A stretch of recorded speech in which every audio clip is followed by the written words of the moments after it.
Oh, what's up, y'all? I didn't realize the music wasn't playing. My bad, my bad, my bad. Good afternoon, good afternoon, good afternoon. Hey. Oh, got a troll in the room before I got any people in the room. Look at that. My goodness, my goodness, my goodness. Hold on, let me get the troll. Let me get the troll out, honey.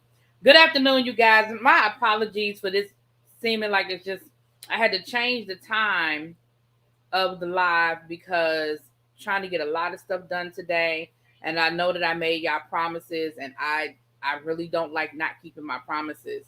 Um, but I promised y'all a video yesterday, and I just couldn't get it done. There wasn't enough time in the day with everything else I had to do yesterday, and for that I apologize. But we are here. Can y'all hear me? Hey, Patty Duke. Hey, Keisha. Can you guys hear me? Let me get this troll out of here. Oh shoot, I'm not even logged into my own channel. Hold on, y'all. I'm still logged in as Really B, so I can't blog. I'm still on my Really B TV channel. Hold on, let me go into my Really B TV underscore channel so I can block this daggone troll. Uh, where is it? Son of a gun. Oh my goodness. Okay, you can hear me. Okay, good, good, good. Hey y'all. So listen, I don't know if y'all were in here when I said my apologies. Um, but we said we were going to do Thursdays, and I'm gonna try my best to stick to Thursdays as the schedule. Um, because I think that works. If I know a schedule and I can stick to a schedule, then I'm good to go. So we're gonna be here for about 30 minutes today. Then we're gonna hop over to the Teacher Project 2.0, and El Teddy and I are gonna be doing a show over there. And I don't know if I'm gonna be able to do a regular live tonight. We do have some things to discuss though, but just have these last couple of days, it's just been boom, boom, boom, boom, boom. But I got it. We got it. I got it. All right. So if you guys hold on, trying to get logged into my other account. What is wrong? Oh, here it is about here. I'm about to say, what is wrong with this thing? All right. So I'm logged in now. So let me go into the live so I can block that troll.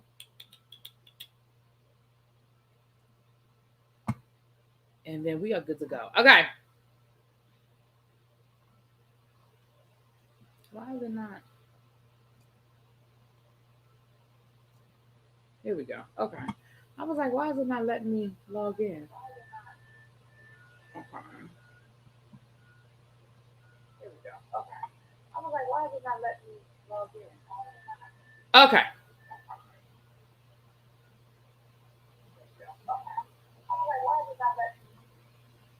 Whew, Lord, my apologies, y'all. All right, so we're gonna go ahead and get this party started. So, for those who do not know or haven't been with us before, we are discussing the book As the Wicked Watch by Tamron Hall. Now, I am in like chapter 7, so we're gonna talk about chapters 5 and 6.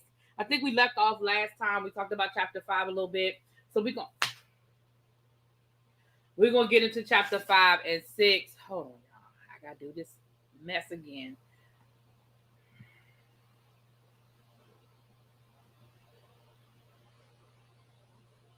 Um, Are you guys reading the book, enjoying the book? Where are you in the book? Let me get a quick check in. Where's everybody in the book? Are y'all enjoying the book?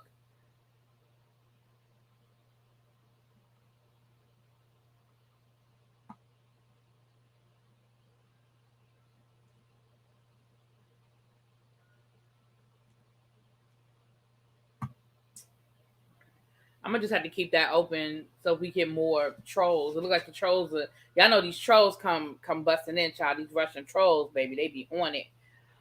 So this is a really good book, you guys, and it has absolutely picked up in these last couple of chapters, baby.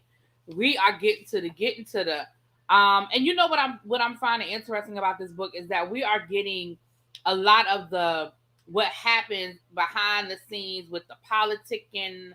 Um you got good to you. You finished it. It's okay, girl. It's okay. But you know what I'm talking about, Keisha. It starts getting into the politicking of the you knows and the who knows and the who knows, right? You know what I'm talking about. We getting into the politics of community organizing everybody wanting to be on the front row and wanting to be seen and wanting to be heard. And I am really, really enjoying the book. So chapter 6, we ended chapter 5 with her and her girlfriends, right? They were having brunch and they sort of got into a little, thing where they got to talking about what happened to Macy and things like that.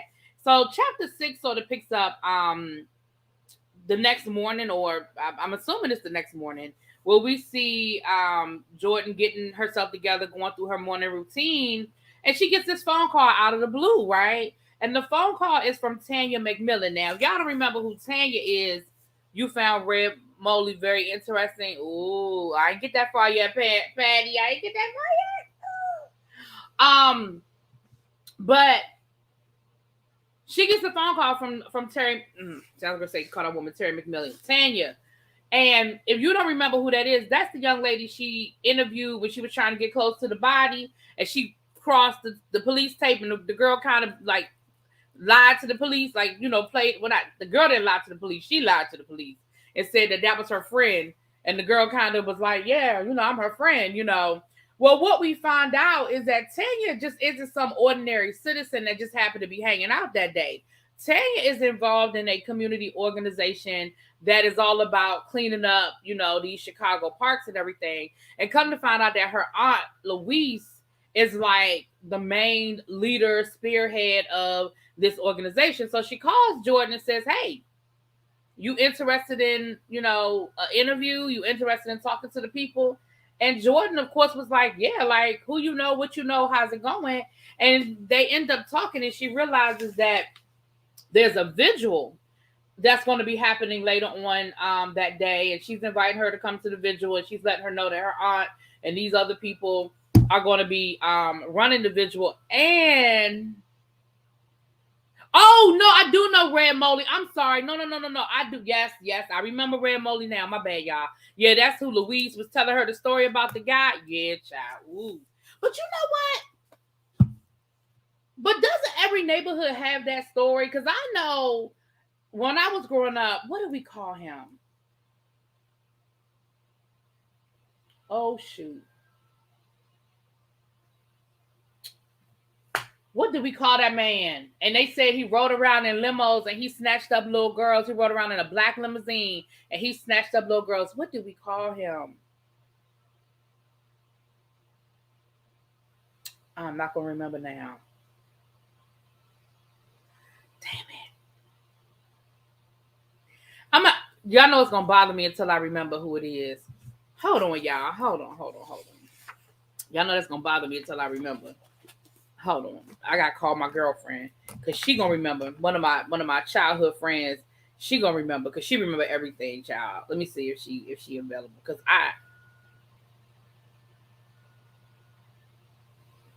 what is that man's name? What do we used to call him? Why she ain't gonna be able to answer the phone? Rabbit Man. I think that might have been him. Shalita. Yeah. Hey, look, I'm live on my YouTube right now, but I had a question to ask you. Who was the guy when we was kids that we used to talk about that we drove around, and was it the Bunny Man? It was the Bunny Man, wasn't it? Rode around in the limo. Yeah, the Bunny Man, and the Bunny Man, the Snatch Man, and the guy that used to wear the clown costume.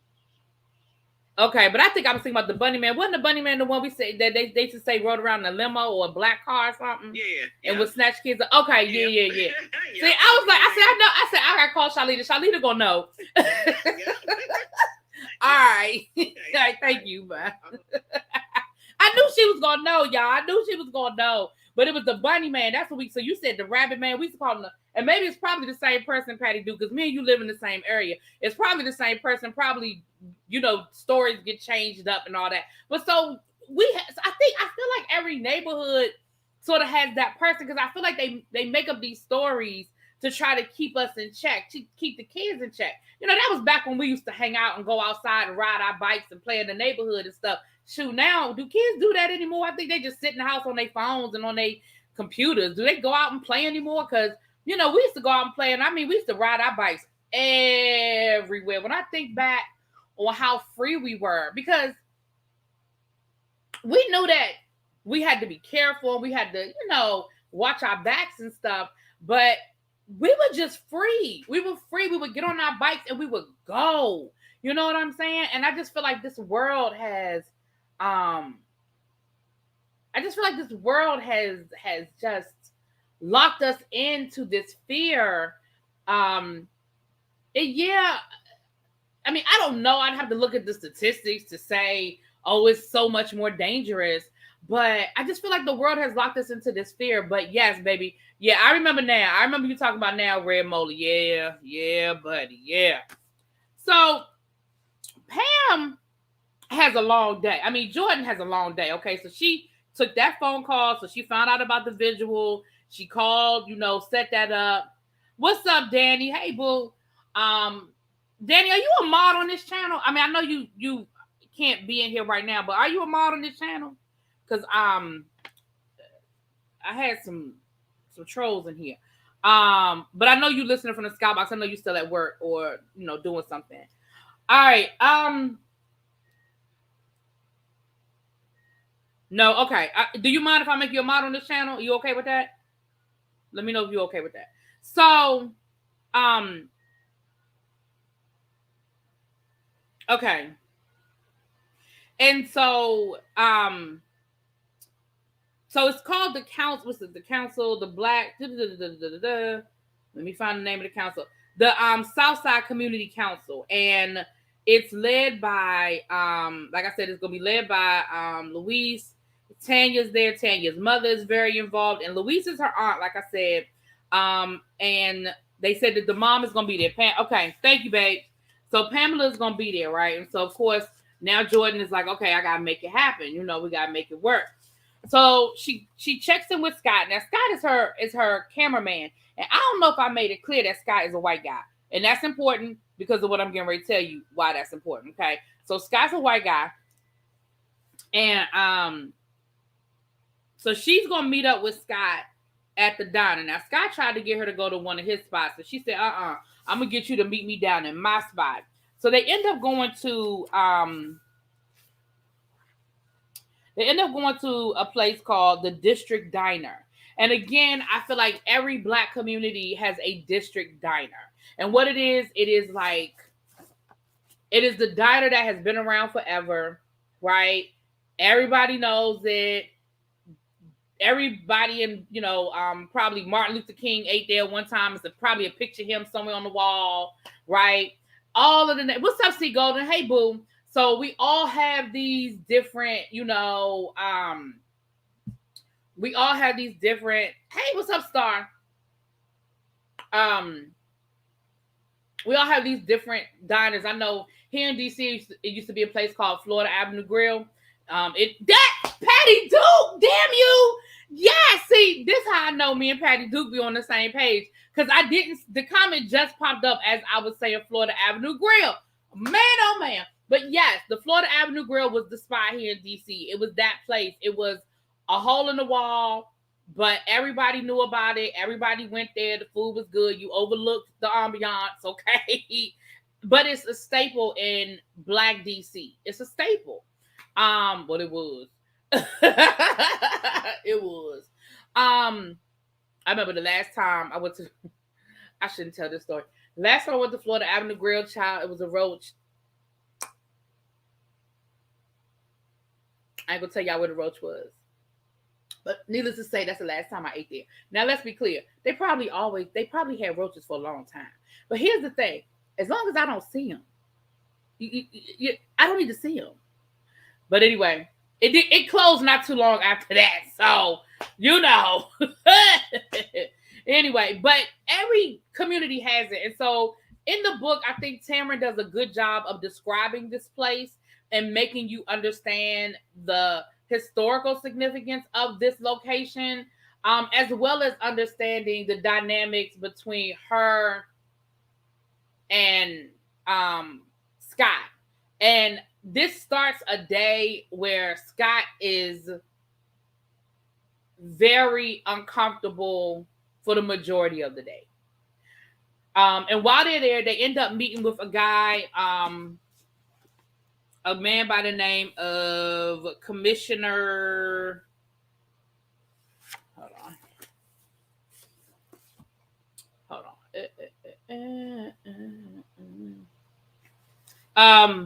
Because I marked it, so I will read Commissioner Clark. Now, Commissioner Clark is he's old school, politician kind of thing. And him and Jordan have sort of a rapport. They have sort of a rapport, and so they end up having a conversation, and he gives her a little bit. She's asking him about what's going on with the case and what's some of the political blowback, and he's kind of letting her know as much as he can what's going on. And she asks him about Luis, and he says, "Oh, I know Luis," and he goes on to talk about how Luis is basically, a come see me kind of chick. She makes a lot of noise, but she ain't really doing too much or nothing. He doesn't sound like he has a whole lot of love for her. You know what I'm saying? Hold on, let me get rid of this troll. Let me see. Hide user. Let me make Danny a mod while I'm in here. Okay, Danny, you a mod now. And so with the commissioner, I'm sorry. And so they have a good conversation, and Pamela says, Jordan is like, well, can you, I would love to speak to Luis and get her take on everything. Can you mind setting it up? And he says, no problem. So he calls Luis and tells Luis, hey, I got, my girl Jordan is coming through. She good people. She's a reporter, but she good people. And Jordan calls Luis as soon as they leave the diner. And Luis is like, well, damn, that was quick, and, I just got off the phone with him. Now, she has nothing but nice things to say about the commissioner. And Jordan is kind of sitting there like, okay, well, the commissioner ain't had nothing nice to say about you, but you got a whole lot nice to say about him. This is interesting. Now, before they left, the commissioner sort of made like a little bit of quid pro quo, sort of little indecent proposal type situation to Jordan. And Scott kind of gave the side eye, and Jordan was like, Lord, I gotta let Scott know that he don't mean nothing by it. He ain't trying to get in my pants. It's just kind of how we banter with each other. So they leave there, and they're on their way to Louise's house. Now, Louise lives deep in South Side Chicago, right? Not the best neighborhoods. And as they're driving through, Scott, there's some kids outside playing hopscotch, and Scott is like, oh, I would love to film that. And Jordan was like, why? It's just kids playing hopscotch. They play hopscotch all the time. You know what, Patty Duke? I think so, too. I think there's a history there. The way he was talking, he sounded like a man scorned, because y'all know how men are. I agree. I think there's a history there. I agree with you on that. I think there's a little history there. So, so that was strike number 2 with Scott, was kind of, when Jordan was kind of giving Scott the side eye and was like, all right. And then they passed some three little boys, but 3 young men standing on a corner. And Scott makes a comment about, a car drives up next to them, booming his music. And Scott, is getting irritated. Does he have to play his music so damn loud? And of course, Jordan is taking it all in stride, because none of this is a big deal to her, right? Then they see the 3 boys standing under the street, standing on the corner, and Scott makes a comment about them being up to no good. And they got to the house early, so Jordan was like, listen, we're a little early. Can you drive around the block to kill some time? And as they went around the block and they came back around, she notices that those kids were standing at a bus stop. And so she was like, Scott, it's a bus stop right there. Like, where are they supposed to go? Like, what are they supposed to do?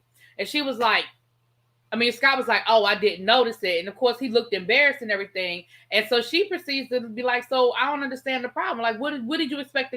Where the boys are supposed to go? What are they supposed to do? And he was like, I just made a mistake. I didn't see the sign. Don't make a big deal about it. And Jordan was like, but no, that's part of the problem. Like, you see 3 black kids standing outside and you automatically assume the worst. They were literally standing at a bus stop. She said, do you realize that that's what they deal with all day, every day? Do you understand that those are the preconceived ideas that they have, that they are faced with? We don't know nothing about those kids. And so I could tell that the rest of the day, Scott is off. The rest of the day, he got a little attitude with him. But I understand where Jordan is coming from, because that's exactly like, do I think Scott meant any harm? No, but I think a lot of people don't mean any harm. But it's that inner, that embedded racism that we don't know. When I say we, I don't mean me, but I mean that people don't know they have. And unless it is pointed out to them, unless somebody tells them, listen, that is a problem. How do we? And that's what I was saying the other day about Whoopi Goldberg and creating a safe space where we can have these conversations. If she had just said to him, see, Scott, you're a racist, I don't want to work with Scott anymore. If she had gone back to the newsroom and said, I don't ever want to work with Scott again, Scott's a racist. Now you have painted him with this broad stroke. Now, was his thought process ignorant? Sure it was. But do I think that he's a racist person? I don't think he is. I mean, I don't have enough information to make that determination. But that is what especially black boys deal with. And so the conversations need to be had. So anyway, I went on my little soapbox. Let me come back. Now, see, Golden said that she just feel like that's how the commissioner is. He might just be a little pervert that way, a little out of order that way. He might be. So they get to Louise's house, and Louise's grandson is very polite, and he walks Jordan over, to because he even talks about Louise. Let me go back to Commissioner Clark for a second. He even talks about how Louise really didn't start this group. She tried to pretend like she did, but she didn't even live in the neighborhood when the group was started. Like, he really spilled all the tea, and then she has nothing but nice things to say about him on the other side.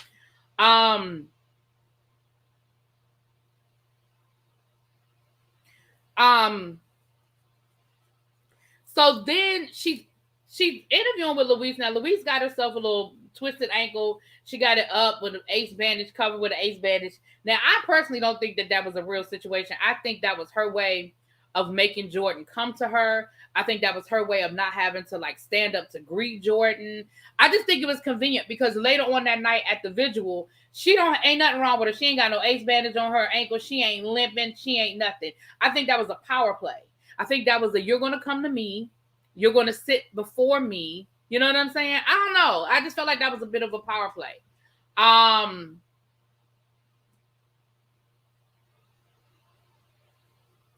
Then, and in an interview, Jordan, she got what she needed, the community activist.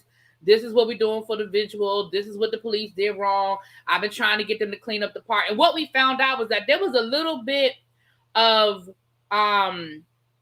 corruption going on with this park not being tended to like it should have been. Ida B. Wells Park, that the woman who was over top of it had been embezzling the money, had been embezzling the money. And so the money never got to where it was supposed to get to. And when they finally did do something, they did the bare minimum just so people, basically, they just wanted people to shut up.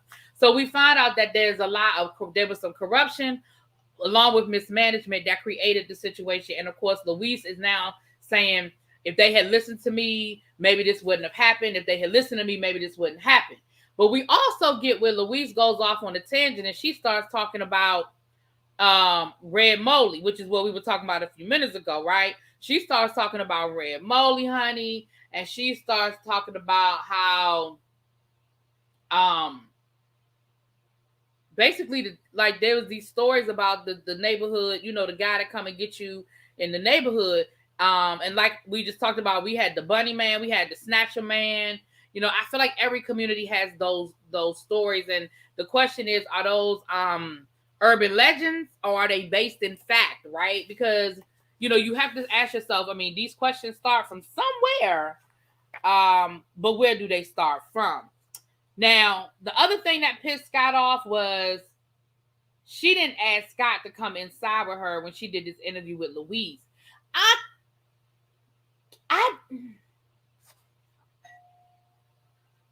Who at my door?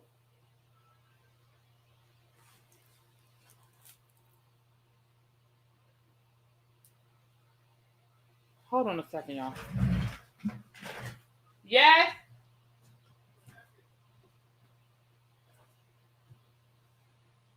My nephew who? Oh.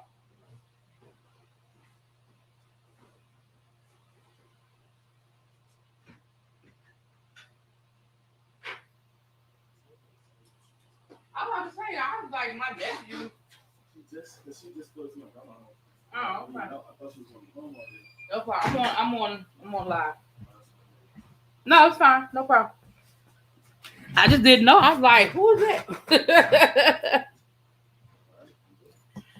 I agree, Patty Duke. I agree. I think we do need to pay more attention to what she was trying to tell us. Hold on. Let me find it on here. Hold on a second. Let me text El Teddy real quick and let him know I need about 15 more minutes, okay?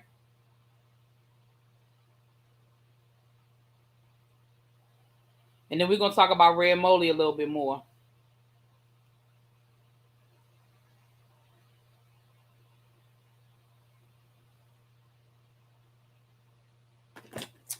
All right. Let me find what she said about Red Molly, because I agree. I think we need to pay a little bit more attention to what she's saying about Red Molly.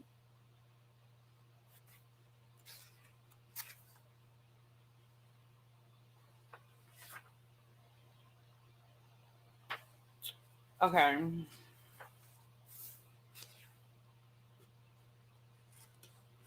She was foreshadowing. Okay.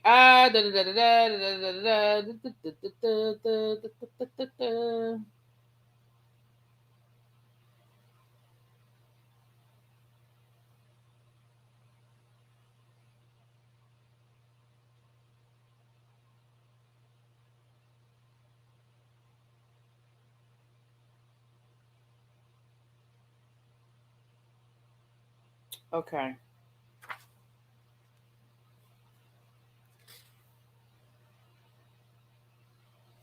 I'm in chapter, what chapter is it? Chapter 6. It's towards the end of chapter 6. So this is where we are now. We're towards the end of chapter 6. Our children are dying every day. There's always others. Do I think somebody in the community did it? Yes, I do. Do I believe he knew where he was going to stash her body before he killed her? Yes, I believe he did. Are you afraid there'll be others? I repeated. God forbid, but yes. So long as he keeps getting away with it, he'll never stop. His thirst to kill can't be quenched. He's already gone after another young lady, she said. He's already gone after another young lady, she said. Miss Robinson, you almost sound like you know who did this. I said, trading my low octave for a near shriek. What are you telling me? I wish I had an extra hand behind my back to text Scott to get in here with the camera now. Louise Robinson moved up in her chair, leaning forward, looked me dead in my face. What I'm telling you is that people don't believe what they see with their own eyes. They ignore the truth. I listened. There's a pathology that runs through our community, Jordan. It places our girls in imminent danger every day of their lives. Before the police fail them, before the prosecutors fail to convict those who would harm them, there are in some cases a failure of the community to protect them. I was listening. When I was reading this, I said yes, yes, and yes again. Oh, I'm sure I've seen it before. Some people would rather shame our girls and blame them for being victimized. They over-sexualize them before they even get their period. Some women are just as guilty as men. It's not uncommon to hear she's acting grown, or she's acting fast, or she shouldn't have been wearing that. She was asking for it. She should have known better. She's right. It was a familiar refrain. I agree with you 100%, but Ms. Robinson, you said he's already gone after another young lady. Who are you talking about? She leaned back, held onto the chair's armrest like a queen on a wicker throne, posturing, like a queen on a wicker throne.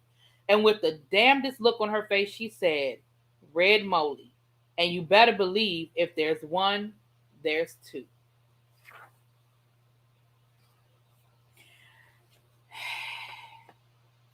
She ain't said, listen, they can say a lot of things they want to say about Louise, but she ain't said nothing but a word right there, honey. She ain't said nothing but a word, okay?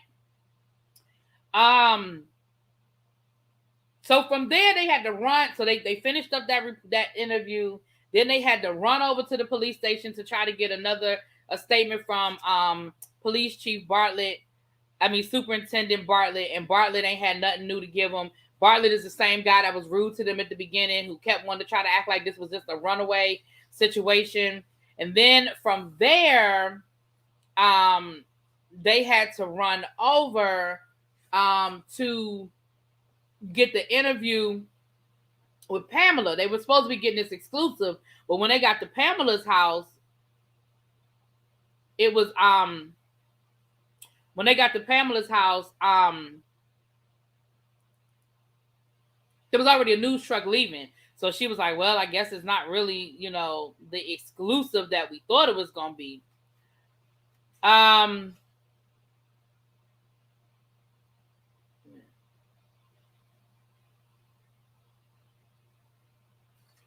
on, I'm sorry.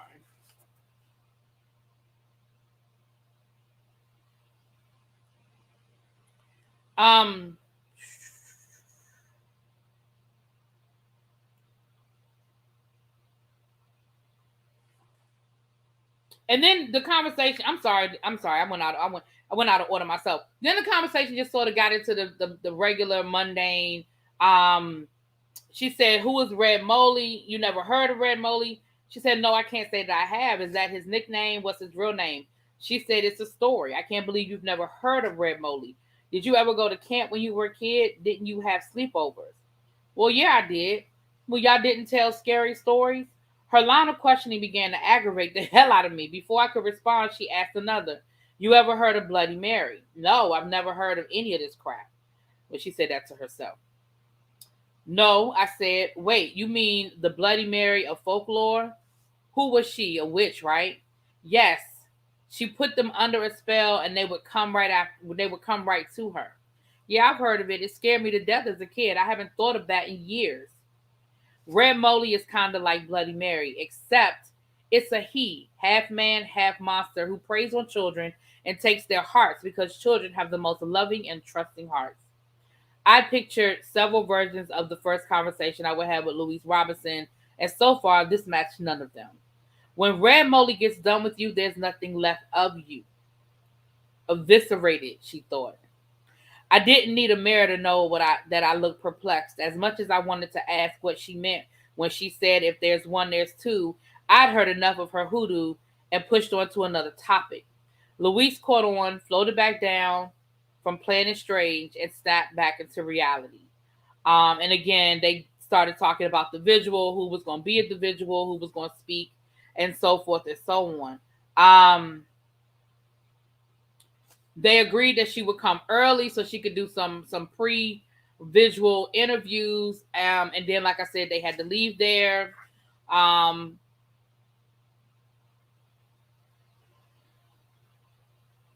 when she got back in the car, she actually asked Scott about continuing to work. And Scott actually agreed to violate the union mandate to continue working for her because she didn't want to have to pick up a new camera guy because her and Scott worked so well together. But like I said, baby, I think Scott was over it, okay?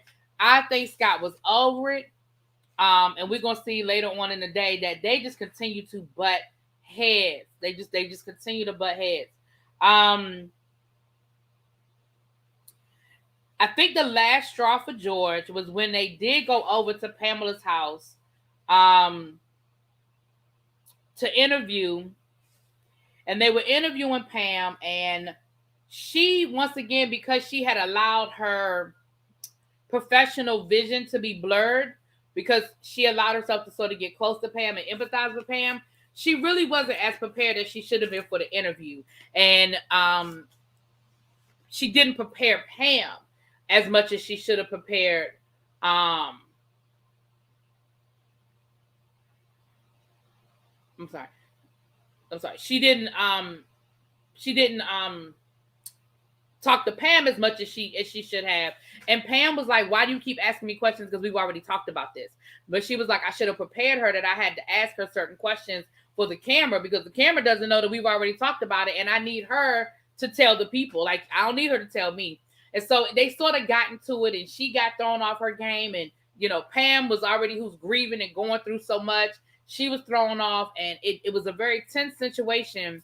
And they were showing pictures of when Macy was younger, a trip to the Grand Canyon and things like that. And once again, and I don't want to sound like a stereotypical. But once again, the police, I think, made a certain assumption about this little black girl. But here's a young lady who we found out that she was at a application only STEM school. She was an honor student. She had traveled. She had been places. You know, this wasn't some, you know, South Side Chicago, ain't never been nowhere, living on food stamps. So she didn't have anything better to do but to run away from home. And that doesn't mean that just because you live on the South Side that you would run away from home. But y'all know what I'm saying. There was that certain mindset, right? And so as the interview ended, and again, the interview didn't go that well, she's like, I'm going to have to really edit this to make it look the way I need it to look. She notices that Scott is still filming Pamela while she's staring at a picture of her daughter. And honestly, Scott wasn't doing nothing wrong. Scott was doing his job. But again, she was in her feelings because she sort of fumbled the ball on the interview, and her and Scott were already doing this, and she non-verbally snapped at him. She pushed him his camera bag as if to say, stop filming. And then when they got out of there, she addressed it, she addressed it to him. And at that point, I was like, I feel like Scott was like, you know what? And I'm done. I'm done. I'm done. So they separated. So she was going to do some research on her own while Scott was going to go take care of, some things. And they were going to meet back at the pre-interview for the visual. And she realized that the aunt of Macy was connected to Luis and her family, probably on the father's side, not probably, but on the father's side. And so she's starting to piece these different relationships together, and she's starting to piece these things together. So she shows up for the pre-interview. She traveled the route. She found out that what actually happened the day that Macy went missing. She was supposed to be, she was riding her bike. She was at her aunt's house. She asked if she could go to the mall with her cousin. They went to the mall. When they came back, she was riding her bike home rather than somebody taking her home, because there was going to be a birthday party at the aunt's house, but it was an adult birthday party. And her mama was like, you don't need to be there for the party. That's grown folk business. You bring your tail home. And so she traveled the route, or the possible route, that she would have taken on her bike. And even though the length wasn't that far, I mean, again, like I said at the beginning of this, we used to ride our bikes everywhere. The neighborhoods that she would have had to travel through and the potential of the things that she would have seen was a question mark in Jordan's mind at this point, right? So once we leave there, like I said, Jordan heads over to the visual to do her pre-interviews for the visual, and baby Scott don't show up. Scott don't show up, and she ends up having to get a cameraman from the station. She ended up getting the cameraman that she didn't want when Scott had agreed to do the visual. But that lets you know that Scott was like, yeah, I was doing you a favor, but since we are clearly not on the same page right now, and you clearly seem to have a problem with how I'm doing my job, I'm going to go ahead and let somebody else handle this, okay? And Scott took his ass home, okay? Now, we're going to stop there. I'm going to schedule us for Thursday. It'll be early, around this time Thursday. I'm going to do it when I get home from work on Thursday. And we'll talk about the visual, baby, because it's too much for me to start now, because there was a lot going on at the visual. There was a lot of moving parts at this visual. Even the pre-interview was real interesting. So we're going to start with the pre-interview for the visual, and we're going to talk a couple of we're going to do that. And I'm going to schedule this out for like an hour, so we have more time. But do we know if she rode her bike home, or did she even leave them all on her own? And see, that's the thing, Patty Duke. And we get more information at the visual, don't we? We get more information at the visual about what she does and what she doesn't do, and who she does and who she doesn't do it with. That's why I said we're going to get to that, because it's too much for me to open up that can of worms right now. But listen, I'll be back on Thursday. I'm going to go ahead and schedule it out. I'm going to put it on my schedule. Okay, I'm going to put it on my schedule. We will be there on Thursday for that. Please meet me over on the Teacher Project 2.0. That is where we get ready to go right now with El Teddy and myself, and we're going to get into some things with the education. Okay, I got a busy day, y'all. I'm trying to go boom, boom, boom. But we're going to make it happen, Captain. All right, but y'all meet me back here. And for those of you who read ahead, y'all just hold on. We're gonna speed this up. Okay. All right. I'll talk to y'all later.